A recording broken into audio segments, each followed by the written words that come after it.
Venus waxaa laga yaabaa inay noqoto mid ka badan sida aynu u malaynaynay, welina way socotaa. Daraasad cusub oo Venus ah ayaa soo jeedinaysa in adduunka aadka u qoto dheer ee aan la aqbali karin laga yaabo inuu u ekaado dhulka sidii aan moodnay. Baadhitaan cusub oo lagu sameeyey xogta kaydka ee la ururiyey 10 sano ka hor ayaa soo jeedinaysa in meeraha shisheeye uu leeyahay habab tectonic u eg kuwaas oo naafaynaya oogiisa oo dib u warshadaynaya qoloftiisa.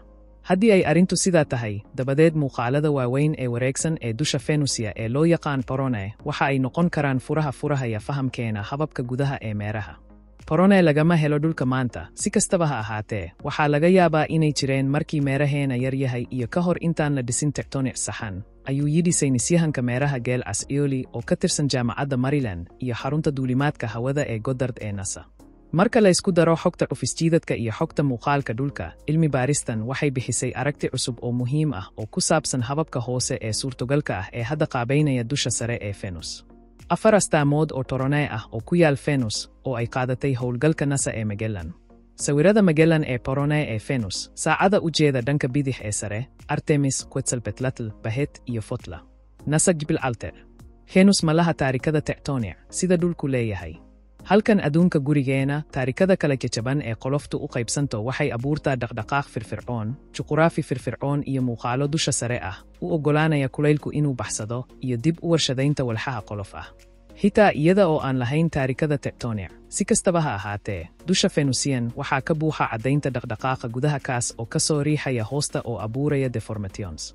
Mid ka mid ah muuqaaladaas waa Corona. Porone waxa ay u eg tahay sida godadka saamaynta leh oo ka kooban giraan kor u kac ah, sida taaj oo kale oo ku hareeraysan dhexda goday, oo leh jajabyo xoog leh oo dibadda ka soo baxaya.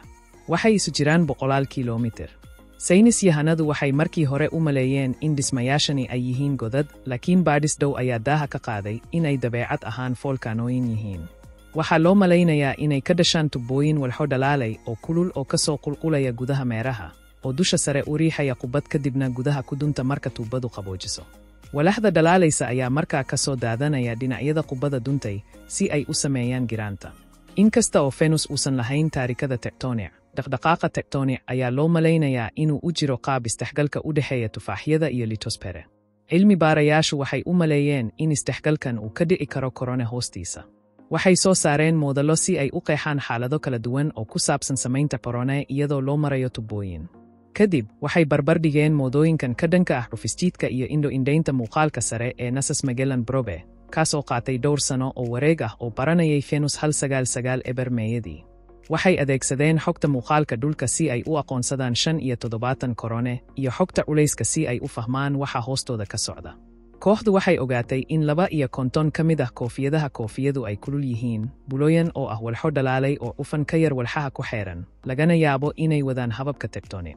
Waxaa jira 2 hab oo ka dhaca halkan dunida kuwaas oo ka dhici kara Porone ee Venus. Midda koowaad waa hoos u dhigid. Dhulka dushiisa, taasi waxay dhacdaa marka idhifka saxan tectonic uu hoos maro idhifka saxanka ku xiga. On Venus, waxay u ekaan doontaa waxoogaa ka duwan. Marka tuubadu kor u riixdo, waxay ku qasbaysaa walxaha dusha sare inay u faafo dibadda oo ay isku dhacaan walxo kale oo dusha sare ah, qaar hoos ugu riixaya gogosha. Waxaa la yaab leh nidaamyada tectonicka dhulka oo kale ayaa laga yaabaa inay ku firfircoonaadaan Venus. Habka kale waa dareere litosfere ah. Sida hoose ee litosfere ama qolof ah laga kululeeyo xagga hoose, waxay bilaabi kartaa inay nafteeda dhalaaliso, si tartiib ah samaynta dhibicyo oo kuwaas oo si kastaba ha ahaatee qabow iyo cufan ka badan walxaha shuban hoose, si ay aakhirka jebi oo hoos u dhaco gudaha meeraha. Dabcan ma naqaano hubaal. Inta u dhaxaysa heerkulkeeda dusha sare, burburinta cadaadiska jawiga, iyo roobka ashitada, Venus waxay soo bandhigaysaa caqabado aad u yar oo sahminta.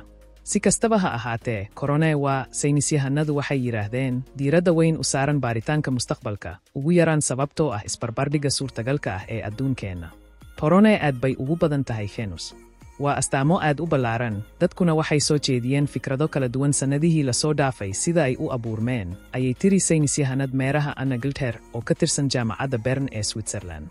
Waxa ugu xiisaha badan ee daraasadeena ayaa ah in aan hadda sheegi karno inay u badan tahay inay jiraan habab kala duwan oo firfircoon oo socda oo wadista samayntooda.